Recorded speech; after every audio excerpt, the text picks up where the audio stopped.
Hello students, तुम्ही पाहत आहात लर्न विथ कोमल. आज आपण बघणार आहोत प्रसंग लेखन. निबंधाचा एक प्रकार आहे प्रसंग लेखन आणि आपला टॉपिक आहे पावसाळ्यातील एक दिवस. आता पहा, प्रसंग म्हणजेच काय की लेखकाने त्यांच्याबरोबर जो प्रसंग घडला तो आपल्याबरोबर शेअर केला आहे.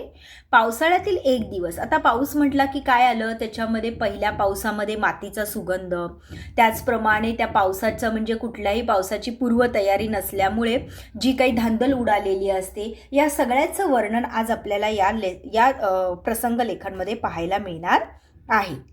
मुलांनो, त्याचप्रमाणे पावसाळ्यातील एक दिवस असे अनेक प्रसंग लेखन, कथा लेखन, आत्मलेखन हे तुम्हाला या चॅनलवरती पाहायला मिळणार आहे, हिंदी ॲज वेल ॲज मराठी एक्सप्लेनेशन. चला तर मग आज आपण पाहूया प्रसंग लेखन पावसाळ्यातील एक दिवस. शाळेला सुट्टी होती. उकाड्याने सर्वजण हैराण झाले होते. आम्ही मैत्रिणी आमच्या मालाडमधील मार्वे बीचला फिरायला गेलो होतो. निळा अथांग सागर, त्यावरील लहरी, किनाऱ्यावरील पांढरी शुभ्र वाळू या सुंदर निसर्ग दृश्याचा अनुभव घेत खमंग भेळ खाण्यात आम्ही रममाण झालो होतो. बघा काय म्हटलेलं आहे की शाळेला सुट्टी होती आणि उकाड्याने सर्वजण हैराण झाले होते, म्हणजे गरमीने सगळेजण हैराण झाले होते, त्रासले होते. मग या मैत्रिणी कुठे गेल्या होत्या तर मालाडमधील जो काही मार्वे बीच आहे तिथे त्या फिरायला गेल्या होत्या. आणि बीचवर त्यांना काय तर निळा अथांग सागर, त्यावर त्या बीचवरती समुद्राच्या लहरी, किनारपट्टीवरील ती पांढरी शुभ्र वाळू असा सुंदर निसर्गाचा काय करत होत्या, त्या अनुभव घेत होत्या, आनंद घेत होत्या. आणि त्याचप्रमाणे खमंग चविष्ट अशी भेळ खात त्या मस्तपैकी रममाण झाल्या होत्या, म्हणजे गुंग झाल्या होत्या. अचानक अंधारून आले. आता बघा मुलांना, जेव्हा कधी पाऊस येतो तेव्हा पहिला पाऊस कसा असतो? अंधारून येणं, ढग येणं, ढग काळे होणं, या सगळ्या गोष्टी आपल्याला दिसतात. अचानक अंधारून आले. सोसाट्याचा वारा वाहू लागला. झाडे जणू स्वतःभोवती गिरक्या घेऊ लागली. निळे आकाश काळ्या ढगांनी भरून गेले. ढगांचा गडगडाट सुरू झाला. विजांचाही कडकडाट सुरू झाला. अचानक काय झालं? ह्या सगळ्या गोष्टीचे त्या मजाच घेत होत्या, आनंद घेत होत्या. तोपर्यंत अचानक सगळीकडे अंधार झाला, वारा देखील वाहू लागला आणि जणू काही त्या झाडं देखील स्वतःभोवती गिरक्या घेऊ लागली. म्हणजेच काय तर सोसाट्याचा वारा सुटला आणि निळं आकाश काय झालं? एका क्षणात काळ्या ढगांनी भरून गेलं. त्याचप्रमाणे ढगांचा गडगडाट पण सुरू झाला आणि विजांचा कडकडाटही. पक्षी आपापल्या घरट्याकडे परतू लागले. लोकांची धावपळ सुरू झाली. थोड्याच वेळात मुसळधार पाऊस कोसळायला लागला आणि त्या समुद्र किनाऱ्यावरील फेऱ्यावाल्यांची एकच धांदल उडाली. आता त्यांना बिलकुल अंदाजच नव्हता की पाऊस पडणार आहे. अचानक आलेल्या पावसामुळे काय झाली, तिथे असणारे जे काही फेरीवाले होते त्यांची देखील काय झाली, धांदल उडाली. जो तो आडोशाला धावू लागला. आम्ही जवळच्याच एका हॉटेलचा आसरा घेतला. या मैत्रिणी काय झाल्या, एका जवळच्याच हॉटेलजवळ जाऊन थांबल्या. पाऊस सतत कोसळत होता. पाऊस काय लागला? विजा चमकून, ढग गडगडून पाऊस मुसळधार कोसळू लागला आणि उन्हाळ्यामुळे त्रस्त झालेल्या जीवांना अंतर्बाह्य सुखावत होता. म्हणजे उकाड्याने जे त्रस्त झाले होते, ऑलरेडी खूप सारी गरमी होती आणि त्यात अजून अचानक आलेल्या पावसामुळे लोकांना जणू काही त्यांचं अंतर्बाह्य मन देखील सुखावलं होतं. किनाऱ्यावरील माडाची झाडे पर्जन्य वर्षात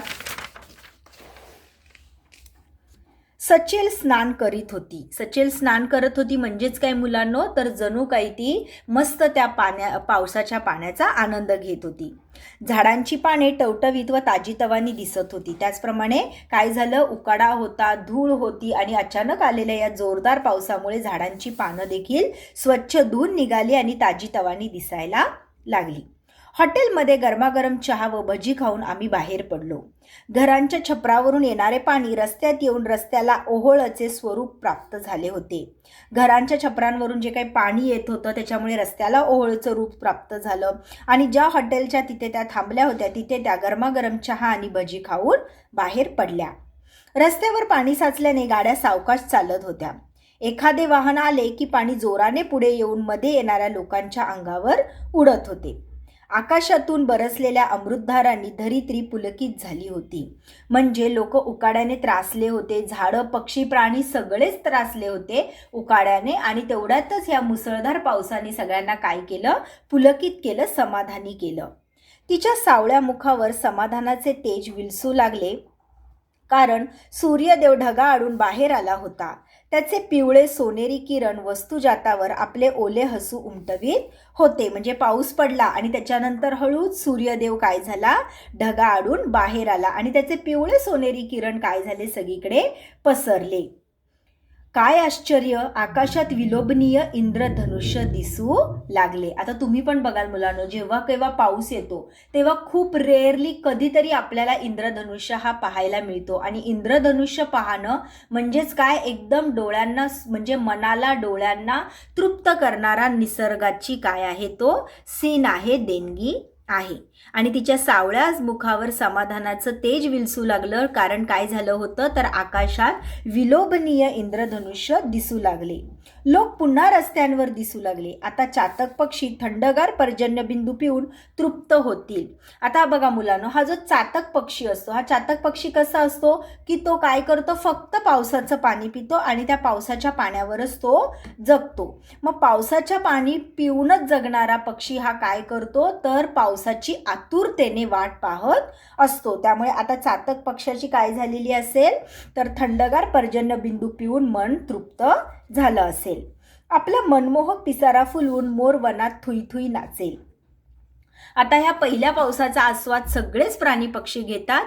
जसं चातक पक्षी काय झाला, थंडगार पर्जन्यबिंदू पिऊन तृप्त झाला आणि हा जो आपला मोर आहे तो मनमोहक पिसारा फुलवून वनात काय झाला, थुई थुई नाचायला लागला. भूमिपुत्र शेतकरी आनंदाने शेती करतील. कारण शेती काय करतो तर जो शेतकरी असतो तो शेती करताना सगळ्यात प्रथम तो पावसाच्या पाण्यावर अवलंबून असतो. त्यामुळे हा पाऊस त्याने बघितल्या क्षणी तो आनंदाने काय करायला लागेल तर शेती करायला लागेल. धनधान्य पिकवतील अशा आशादायक चर्चा करीत आम्ही घरीच परतलो. मनात वर्षा राणीच्या आगमनाचे वर्णन करणाऱ्या काव्यपंक्ती रुंजी घालू लागल्या. म्हणजे आम्ही चर्चाच करत होतो की चातक पक्षी थंडगार पाणी पिऊन तृप्त झाला असेल, त्याचप्रमाणे मोर हा पिसारा फुलवू लागला असेल, थुई थुई नाचत असेल, शेतकरी आता शेती करायला आनंदाने तयार झाला असेल. हे सगळं विचार करता करता एक वर्णन करणारं काव्यपंक्ती देखील रुंजी घालू लागल्या. विजेचे नर्तन, मेघांचे गर्जन. विजेचे नर्तन म्हणजेच काय, जी काही वीज आहे तिचं नर्तन, तिचा जो काही म्हणजे डान्स आहे, तिचं जे काही नृत्य आहे. मेघांचे गर्जन, त्याच्याबरोबर ढगांच्या मेघांची काय आहे, गर्जनांची त्यांना सोबत आहे. मृदगंध विशाल समृद्ध शेते. आता शेतं कशी होणार आहे, रान, तर मृदगंध विशाल समृद्ध.